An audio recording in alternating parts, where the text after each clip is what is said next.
अस्सलाम वालेकुम एवरीवन। आज मेरे साथ मेरी बहुत स्पेशल स्टूडेंट है जो हमारे कॉपीराइटिंग डोमिनेंस प्रोग्राम के करंट बैच का हिस्सा है। अभी हमारा प्रोग्राम ख़त्म भी नहीं हुआ और इन्होंने 40K per month job secure कर ली है फ्रॉम लिंक्डइन। सो मैं चाह रही थी कि मैं इनकी स्टोरी आप सबके साथ जो है वो शेयर करूं ताकि आपको मोटिवेट किया जा सके। If she can do it as a beginner you can do it too. Because देखें, लाइफ में कोई भी चीज़ जो है वो इम्पॉसिबल नहीं होती है। अगर हम कंसिस्टेंसी के साथ काम करें और स्मार्ट एफर्ट लगाएँ तो हमें 100% रिजल्ट्स मिलते हैं। तो मिलते हैं आयशा से। अस्सलाम वालेकुम आयशा, कैसी हैं आप? सबसे पहले तो आपको कांग्रेचुलेशंस, बहुत मुबारक हो आपको। वालेकुम अस्सलाम। मैं बिल्कुल ठीक और जज़ाकल्लाह ख़ैर मिस खतीजा, आपका बहुत-बहुत शुक्रिया।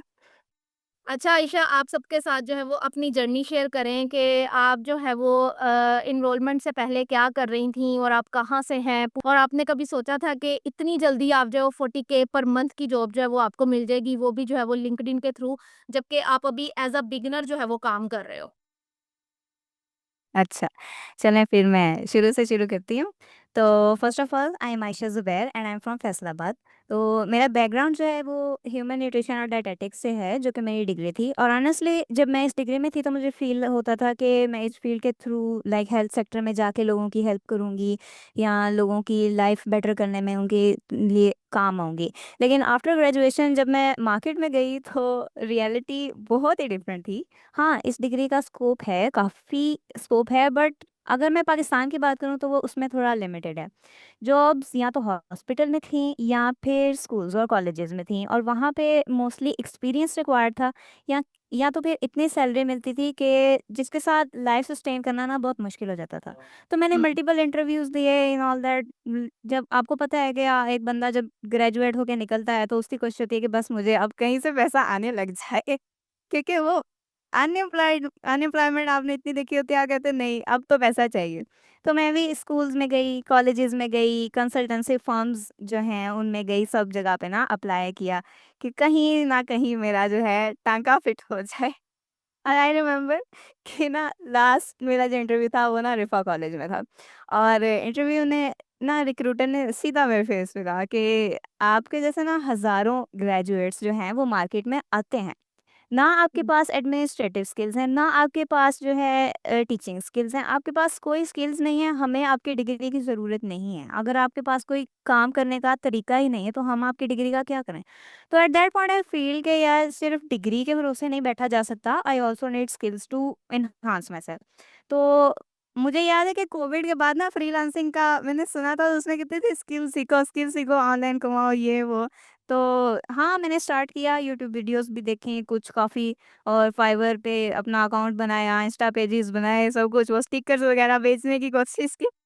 तो वो सब कुछ करने की कोशिश की बट ना हुआ कुछ नहीं। और फिर मैंने ना मज़ीद सर्च किया कि कोई वैल्यूएबल स्किल हो जो मुझे मार्केट में जो है ना एज़ एन अथॉरिटी दिखाए। काफ़ी एक्सप्लोर करने के बाद मुझे कॉपीराइटिंग का पता चला। अब उसमें काफ़ी सारे क्रिएटर्स थे और आप भी ऑब्वियसली टॉप में पाकिस्तान में आ रही थी। तो ऑब्वियसली मैंने आपकी भी वीडियोज़ देखी। कुछ-कुछ समझ आता था, कुछ-कुछ समझ नहीं आता था क्योंकि मेरा बैकग्राउंड ही मेडिकल से रिलेटेड था। स्टार्ट में ना समझ ही नहीं आती थी कि पता नहीं ये कौन-सी दुनिया है। लेकिन ऐसे जब मैंने आपसे बात की, मैंने उसको थोड़ा-सा एक्सप्लोर किया ना तो पहले मैं बिल्कुल एक्सपेक्ट नहीं कर रही थी कि मुझे जॉब मिल जाएगी बट अल्हम्दुलिल्लाह मुझे लिंक्डइन के थ्रू 40 के मंथ की जॉब मिल गई, वो भी ना कोई एक्सपीरियंस। अभी मैं स्किल सीख रही हूँ, like I am in the process. ना मेरा कोई रेफरेंस था, ना मुझे मतलब पर्सनल ब्रांडिंग का तो मुझे पता ही नहीं था। तो it all came to me through के यार कॉर्पोरेट डोमिनेंस प्रोग्राम ने हाँ, मुझे सिखाया। सही या है। ये थी पूरी अच्छा, जर्नी। अगर ये जैसे आपने कहा कि आपको लिंक्डइन से जो है वो जॉब आपने सिक्योर की है, तो लाइक आपने लिंक्डइन पे क्या किया? आप पोस्ट करती रही हो या फिर आपने कोई जॉब ऑफर जो है वो किसी को लाइक आउटरीच किया? थोड़ा अपना प्रोसेस शेयर करो सबके साथ कि आपने किस तरह से इस जॉब को जो है वो सिक्योर किया, क्योंकि जिस तरह आपकी तरह और स्टूडेंट्स हैं या हाउसवाइफ्स हैं जो कि घर बैठ के कुछ करना चाह रही हैं, तो उन्हें थोड़ा मोटिवेट किया जा सके कि कौन से ऐसे आइडियाज़ हैं, कौन-सी ऐसी चीज़ें हैं जो हम लिंक्डइन पे करेंगे तो हमें लिंक्डइन से जो है वो ऐसी जॉब्स जो है वो मिल सकती हैं, और ये भी कि लिंक्डइन जो है वो कितना पावरफुल प्लेटफ़ॉर्म है। अच्छा, अच्छा। नहीं, लिंक्डइन पावरफुल तो है। जब मैंने फर्स्ट लिंक्डइन का सुना था ना यूनिवर्सिटी में, तो आई थॉट कि ये जैसे एक डिजिटल सीवी का प्लेटफ़ॉर्म है, और मुझे पर्सनल ब्रांडिंग का भी ज़ीरो आइडिया था। मतलब अगर आपने कहीं इंटर्नशिप की, लिंक्डइन पे डाल दो। 2 महीनों बाद, 4 महीनों बाद कुछ याद आया, चलो लिंक्डइन पे डाल दो। तो मुझे ये नहीं पता था कि आप अपनी वैल्यू भी जो है ना लिंक्डइन पे शोकेस कर सकते हो, कि मेरे पास ये स्किल है या मुझे ये आता है। तो ये मुझे पता ही नहीं था कि कंटेंट क्या रोल प्ले करता है, कि अगर आपको जॉब्स चाहिए हो या लर्निंग चाहिए हो। But with miss Khatija Al Karim everything changed. क्योंकि आपको ना कभी-कभी वन ऑन वन गाइडेंस चाहिए होती है, और मैं वो बंदा हूँ कि जिसको पकड़ा उंगली पकड़ के सिखाओ तो ही वो सीखता है, वरना वो गिर जाता है। तो मुझे भी एक मेंटर चाहिए था। अल्लाह का शुक्र है कि आप मुझे मिली, और आज के ज़माने में ना स्किल्स भी मैटर करते हैं। मतलब स्किल्स मैटर करते हैं, और आपको स्किल्स दिखाना भी आना चाहिए। How to position yourself in the market ना, ये भी बहुत अच्छे से आना चाहिए। बिल्कुल। तो मैंने हाँ, इसी प्रोग्राम से मैंने फिर सीखा कि अपनी लिंक्डइन प्रोफ़ाइल को कैसे ऑप्टिमाइज़ करना है, हेडलाइन कैसे डिज़ाइन करनी है, अबाउट सेक्शन क्या होता है, एक्सपीरियंस कैसे स्ट्रेटेजिक लाइक चलना है आपने थ्रू प्रॉपर गाइडेंस, और आप कैसे वैल्यू बेस्ड कंटेंट डाल सकते हो।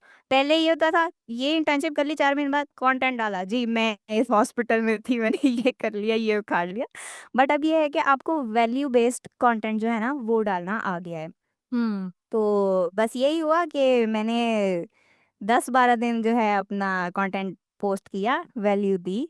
तो जी हुआ ये कि मुझे जी एक रिक्रूटर ने पर्सनली डीएम कर दिया ऑफ़र। अब मैंने हुँ। ना किसी को आउटरीच किया फ़िलहाल, अभी मेरा प्लान था कि आउटरीच करूँगी। बट ये हुआ कि आउटरीच से भी पहले मुझे जॉब मेरे डीएम में आ गई, और वो कहते, "hey Ayesha, we are looking for a copywriter अपनी ऑर्गनाइज़ेशन के लिए, are you open to chat?" पहले अच्छा, तो मैं घर ये तो फिर कहा जा सकता है कि भई अल्लाह ताला का बहुत करम हुआ है आप पे कि आपने सिर्फ़ 8-9 दिन काम किया। हालाँकि मैं अपनी बात करूँ कि तो मुझे तो तकरीबन 8 महीने लग गए थे। क्योंकि देखो एक चीज़ ये भी है कि लोग कहते हैं कि जैसे आप बात कर रही हो अपनी डिग्री की कि आप जॉब के लिए गई और आपको कोई भी अपॉर्च्युनिटी नज़र नहीं आई। तो आप क्या जी। समझती हो कि डिग्री और स्किल्स में से क्या चीज़ इम्पोर्टेंट है? मैं ना इस सवाल के 2 पार्ट्स लूँगी। फर्स्ट ऑफ ऑल जो आपने कहा कि मैं बहुत लकी हूँ, मैं इसका ना आधा जो क्रेडिट है वो ये कहूँगी कि आपको जाता है, क्योंकि आपके एक्सपीरियंस से जो मैंने एक स्ट्रेटेजिक वे में मूव किया ना, जज़ाकल दैट एक्चुअली हेल्प्ड मी, क्योंकि आपने उस चीज़ को फर्स्ट हैंडली एक्सपीरियंस किया, और मैंने उस चीज़ को सेकंड हैंडली एक्सपीरियंस किया। तो मतलब वो गलती करने से मैं बच गई जो मेबी आपने की हो, क्योंकि आपने मुझे गाइड किया। दूसरा पार्ट ये कि डिग्री और स्किल्स, ठीक है?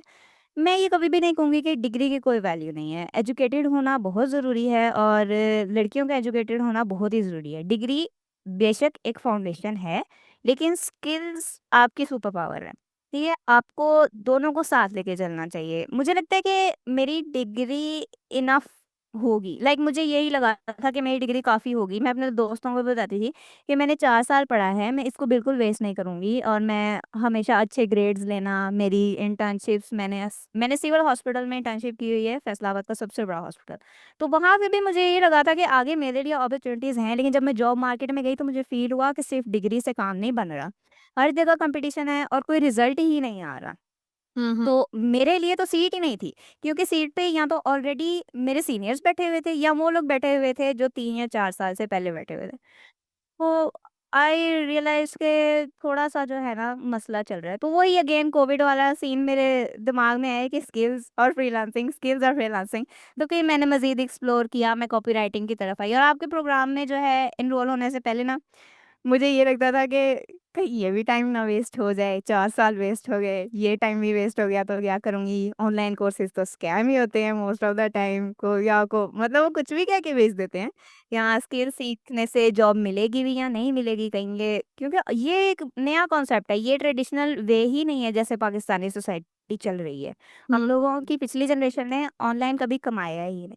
तो ये भी था, और ये भी एक सवाल था मेरे दिमाग में कि पता नहीं बिगिनर हूँ कि सीख समझ आएगी, नहीं आएगी, ना मेरा उससे कोई बैकग्राउंड रिलेटेड है तो आई थिंक हर किसी को शुरू में यही डाउट्स होते हैं, और मेरे भी यही थे। लेकिन फिर मैंने ये भी रियलाइज़ किया कि अगर मैं यहीं पे खड़ी रहूँगी तो फिर आगे जाने का भी कोई सीन नहीं है। 10 तक हो गए तो नहीं बैठ सकता ना। फिर एक्शन देखिए पूरी एक्शन के बगैर तो नहीं है ना कोई चीज़ हमें हम एक चीज़ को जब स्टार्ट ही नहीं कर रहे, उसमें जा ही नहीं रहे, उसको एक्सप्लोर ही नहीं कर रहे, तो उसमें हमें सक्सेस कैसे मिलेगी? यही चीज़ आ जाती है ना। बिल्कुल ऐसा ही है। मतलब मैंने रियलाइज़ किया डिग्री तो मेरे पास थी और कुछ चेंज हो नहीं रहा, तो अब कुछ नया ही करना पड़ेगा। फिर मैंने नस्ल टपकता और कुछ नया किया। सिर्फ 2 से 3 महीने का एक्सपीरियंस लाइक मैंने अप्रैल में एनरोल किया और अल्हम्दुलिल्लाह 3 पढ़ाई का भी महीने अच्छा चल रहा है हमारा तो। फ़ोन में बैठी हूँ। अभी तो हमारे 2 लेक्चर्स पेंडिंग भी हैं, तो माशाल्लाह से मेरे लिए तो एक बहुत बड़ी जो है वो आपके लिए तो है ही ये सक्सेस, मेरे लिए भी एक बहुत बड़ी सक्सेस है। और अल्लाह ताला ऐसे ही। आगे जो है वो आपके लिए रास्ते खोले, अभी तो सिर्फ जो है वो आपका स्टार्ट है। जी, और मैं आ आपको रास्ते में तंग भी करती रहूँगी। अच्छा, अब ये कि आयशा आप लास्ट में लाइक क्या मैसेज दोगे अपने जैसे स्टूडेंट्स को, हाउसवाइफ्स जो कि घर में हैं और वो लोग ये सोच रहे हैं कि हमें जो है वो स्किल्स में आना चाहिए या हमें कॉपी राइटिंग में आना चाहिए।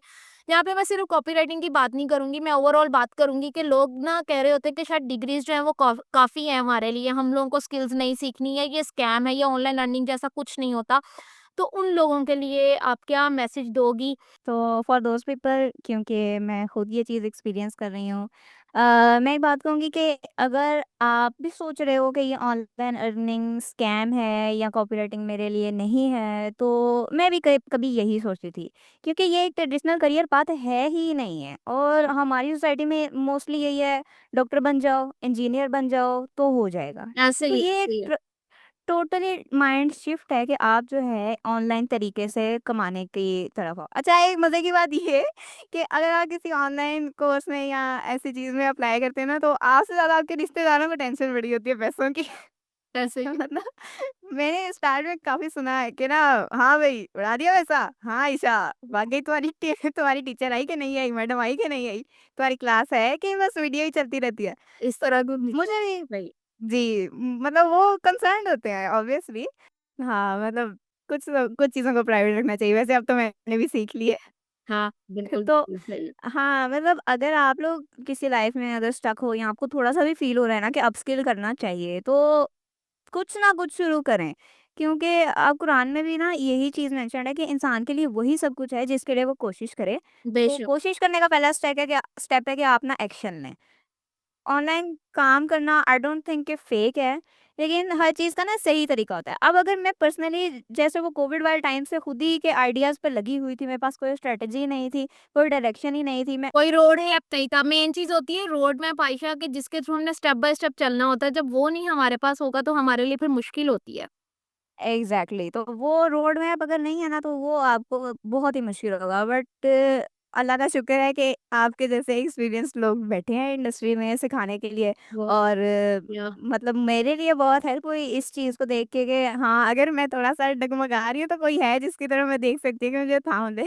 तो हाँ, मेरा मैसेज यही है कि start slow, start scared but start क्योंकि बिल आप फर्स्ट स्टेप नहीं लोगे तो आप कहीं पे पहुँचोगे ही नहीं। तो बिल्कुल है। मेरे लिए भी अल्लाह ने ही रास्ता बनाया और आपने भी इसका नतीजा बताया कि उस रास्ते पे चलना किस तरह है। आप जैसे मेरी स्टूडेंट हो, आपको तो अच्छे तरीके से पता है कि मैं कित 2 चीज़ों पे बहुत फ़ोकस कर रही होती हूँ। एक तो कंसिस्टेंसी है और सेकंडली हार्ड वर्क है। मैं कहती हूँ कि अगर आप कंसिस्टेंसी और हार्ड वर्क के साथ काम कर रहे हो ना, तो कुछ भी इम्पॉसिबल नहीं है। एक टाइम ऐसा आता है कि जिसमें आप लोग सक्सेसफुल हो जाओगे और बेशक अल्लाह ताला जो है वो मेहनत करने वालों को उनका फल जो है वो ज़रूर देते हैं उसकी मेहनत का। नहीं, मैं बिल्कुल कहूँगी कि कंसिस्टेंसी इज़ द की और ये एक बहुत ही हार्ड चीज़ है। आपको ना फुल डिसिप्लिन होना पड़ता है। लाइफ़ आपको बहुत सारे एक्सक्यूज़ेज़ देती है कि इसको छोड़ दूँ, चलो कोई नहीं कल पोस्ट किया था, लोग देखने के नहीं। आप अगर किसी बड़ी लिंक्डइन पे अगर किसी बड़े ऑर्गनाइज़ेशन के प्रोफाइल्स को भी देखें तो वो भी रोज़ पोस्ट कर देते हैं। It means you have to show up daily, you have to be consistent क्योंकि स्टेप बाय स्टेप एक-एक करके ही चीज़ें जो है ना वो आगे आती हैं। अदरवाइज़ ऐसा है कि अगर आप साल में 1 बार कुछ पोस्ट कर दोगे, सिमिलरली जैसे लिंक्डइन को पहले मैं यूज़ करती थी कि इंटर्नशिप कर ली, 4 महीने बाद पोस्ट कर दिया। इंटर्नशिप कर ली, 2 महीने बाद पोस्ट कर दी। तो उस चीज़ को आपको नहीं करना, इफ यू आर कंसिस्टेंट तो आप जो है रिक्रूटर्स को ज़्यादा नज़र आते हैं। आपका आपकी स्किल जो है लोगों को ज़्यादा नज़र आएगी। आप जितना लोगों के सामने आओगे, लोगों को उतना पता चलेगा कि हाँ, ये बंदी इस चीज़ में काम करती है, इसकी यहाँ-यहाँ एक्सपर्टीज़ है। बिल्कुल कंसिस्टेंसी सही। Is important. अक्सर कहा जाता है ना जो दिखता है वही बिकता है। एग्ज़ैक्टली हिसाब आ जाता है इसमें भी कि भई जो दिखता है वही बिकता है। अगर हम कंसिस्टेंसी के साथ नहीं करेंगे तो ज़ाहिर-सी बात है ऑडियंस हमें 1 दिन देखेगी, 4 दिन देखेगी नहीं तो उनके पास और बहुत सारे लोग हैं देखने के लिए, सोशल मीडिया भरी पड़ी है। आप बिल्कुल किसी ऐसा ही। केसेस पे खुद को विज़िबल रखना होगा, कंसिस्टेंसी के साथ एफर्ट लगानी होगी। जी, बिल्कुल। तो यही है कि आपको सिर्फ़ 1 या 2 प्लेटफ़ॉर्म्स पे नहीं रिस्ट्रिक्ट करना और personal branding is so much powerful कि अगर आप लिंक्डइन और फ़ेसबुक पे चल रहे हैं ना, तो हुँ। जैसे कि मेरे साथ हुआ, मेरे पास खुद रिक्रूटर है, ना मैं रिक्रूटर को जानती हूँ, ना रिक्रूटर का जानने वाला कोई मुझे जानता है, लाइक नो रेफरल्स, नो हुँ। Nothing at all. वो बिल्कुल एक न्यू बंदा और वो मेरे डीएम में आके कह रहा है, "hey, hey Ayesha, we are hiring some copywriters, are you open for chat?" और वहाँ से जी, मेरी तो लॉटरी लग गई। हाँ, सही है। अच्छा आयशा बहुत अच्छा लगा आपके साथ बात करके और मैं जो है वो सो प्राउड ऑफ यू कि अल्लाह ताला आपको जो है वो कामयाब करे। बहुत खुश हूँ मैं आपके लिए और आगे इंशाल्लाह बहुत सारी अपॉर्च्युनिटीज़ हैं, बहुत सारे प्रोजेक्ट्स हैं और आपके लिए बहुत सी दुआएँ हैं। और मेरा सबके लिए यही मैसेज है कि अगर आप कंसिस्टेंसी और हार्ड वर्क के साथ काम करते हो ना, तो कोई भी दुनिया की चीज़ नहीं है जो कि आपको सक्सेसफुल होने से रोक सके।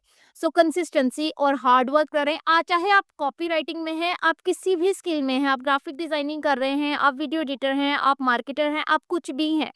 आप अपनी स्किल में कंसिस्टेंसी के साथ काम करें, हार्ड वर्क के साथ काम करें। यही 2 चीज़ें हैं जो कि आपको आगे लेके जाएँगी। अल्लाह हाफ़िज़ आयशा। अल्लाह हाफ़िज़ मिस खदीजा।